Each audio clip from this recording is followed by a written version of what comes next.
Il y a quelques jours, j'ai réussi à mettre la main sur un nouveau Chromebook et je me suis rendu compte qu'avec ça, la quasi-totalité de mes devices étaient liés à Google. Mine de rien, aujourd'hui, les appareils de Google, que ce soit Chrome OS, Wear OS ou Android, interagissent entre eux de manière plutôt intéressante. Vous regardez Nightech, c'est Thomas, et aujourd'hui, on va parler de l'écosystème de Google. Alors avant toute chose, c'est un fait, Google utilise le tracking publicitaire comme base de son modèle économique et je me sens obligé d'en parler. Concrètement, Google permet aux publicitaires, aux annonceurs et aux gens qui font de la communication comme moi, de choisir des critères lorsqu'on lance des campagnes de pub. Ça peut être la tranche d'âge, les centres d'intérêt très généraux style la technologie ou le sport, le genre, etc. Ça nous permet de toucher un public qui va a priori apprécier les produits qu'on propose et qui est susceptible de les acheter. Et je me sens obligé d'en parler parce que l'adage qui veut que Google vende nos données, il est pas exactement vrai, il faut vraiment le nuancer, et je vois beaucoup de gens qui le prennent pour argent comptant, alors que non, c'est simplement un moyen pour nous, publicitaires, de nous assurer que les gens qui voient nos publicités sont effectivement susceptibles d'être intéressés par ces dernières. Enfin bref, je dis pas que c'est bien, chacun son opinion, mais en tout cas, c'est vraiment à nuancer. Si vous pouvez accepter que Google possède et traite vos données, vous aurez accès à la base de l'écosystème de Google, à savoir tous ces services gratuits qui sont franchement intéressants. Ça passe par toute la suite Google Doc, Google Drive, une suite bureautique collaborative accessible gratuitement, jusqu'à l'excellent Google Photos qui vous permet de sauvegarder et synchroniser vos photos dans le cloud. Alors évidemment, je vais pas vous citer tous les services franchement qualitatifs que propose gratuitement Google, mais mes petits favoris, c'est Google Music qui permet d'importer gratuitement votre bibliothèque musicale dans le cloud et l'écouter sur tous vos appareils, l'incontournable Gmail et l'impressionnant et juste révolutionnaire Google Maps, qu'on prend pourtant désormais comme acquis. Un élément software devenu central ces dernières années, c'est le Google Assistant également. Vous pouvez y accéder depuis à peu près n'importe quel appareil, que ce soit sur Chromebook, Wear OS ou Android, ou même via une enceinte ou un casque dédié. Et c'est ce qui va vous offrir une expérience interactive unique à travers vos différents appareils en fait, que vous pouvez tous piloter de la même façon avec votre voix. Niveau software et services, je suis désolé, mais l'excellence de Google est quasiment impossible à nier. Bref, en plus de passer par des services cloud universellement disponibles, Google c'est également toute une gamme de systèmes d'exploitation d'OS différents. La base de tout, c'est Android, forcément, votre smartphone. Là, votre expérience va varier en fonction de votre modèle de smartphone, mais pour être le plus cohérent possible, vous pouvez utiliser un Pixel. Le Pixel, c'est un smartphone haut de gamme, pas forcément exceptionnel niveau hardware, mais clairement très bon en termes de logiciel. Vous avez droit à des mises à jour courantes, un appareil photo avec un traitement logiciel impressionnant et au-dessus de tout, et de manière générale à un OS particulièrement fiable et cohérent. Pour compléter Android, Google propose Wear OS. Beaucoup vont dire que c'est une plateforme morte, mais je suis un peu plus nuancé concernant les smartwatches de Google. En fait, Wear OS, c'est un système qui se veut bien moins ambitieux que WatchOS de chez Apple. C'est un système simple, désormais articulé autour de l'assistant Google, de la réception et de l'interaction avec vos notifications, et du fitness. Oui, bien sûr, vous avez beaucoup d'autres fonctionnalités par le biais des applications, mais elles restent accessoires par rapport à ce triptyque très simple qui fait office de base à Wear OS et qui fonctionne très bien. Enfin, pour un usage plus bureautique et classique, vous avez Chrome OS. Alors Chrome OS, c'est un peu particulier, il est très répandu outre-Atlantique et un petit peu moins en Europe, il commence plus à se développer assez franchement ces derniers temps, et c'est pour de bonnes raisons d'ailleurs. Ce sont des ordinateurs qui sont en général peu chers, bien construits et qui bénéficient de la légèreté et de l'optimisation propre à Chrome OS. Ces ordinateurs tournent comme des horloges avec des specs juste ridicules, ils ont des mises à jour très régulières et pendant des années,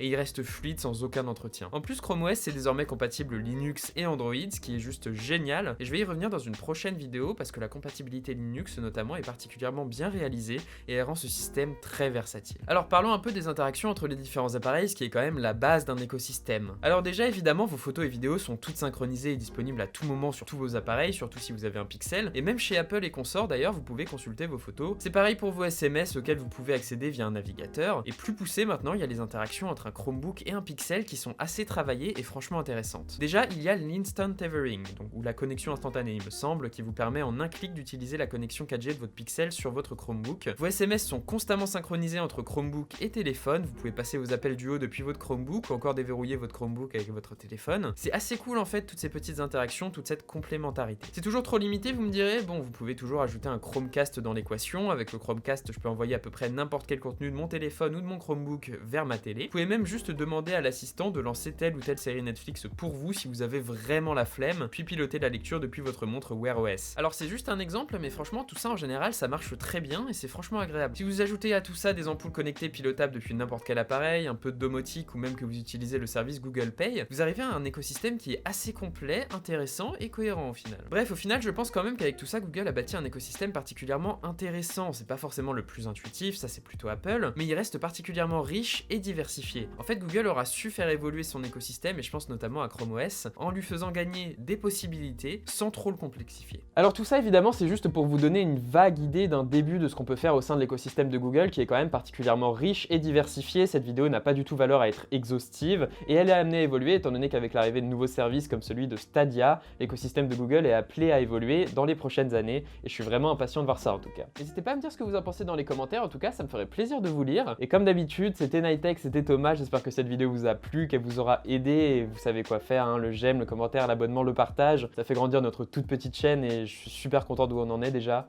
vraiment. Et je vous dis à la prochaine les gars. Allez, salut.